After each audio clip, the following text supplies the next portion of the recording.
Okay, Doctrina hindi po ulit. And okay na po yung dual fan natin. Ayan. Tapos ito ang dinigdag to. Ayan, para ang kiniklaim nila is 5 degrees. Magle-less yung yung temperature. Ay, medyo madumi lang kasi testing ko sa. Ayan. Kinat ko lang yung sa bypass niya. Pag naka-close yung thermostat, dito dadaan yan. Ikot lang siya. Hindi siya muna dadaan dito. Ayan. Para kapag mainit na, may bawas din siya. Kahit na magpalit sila. May lamig na dito, may lamig din siya dito. Ayan, mainit talaga siya.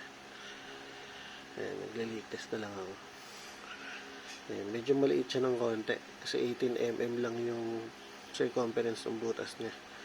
Ito yata 20 or 21 yung hose.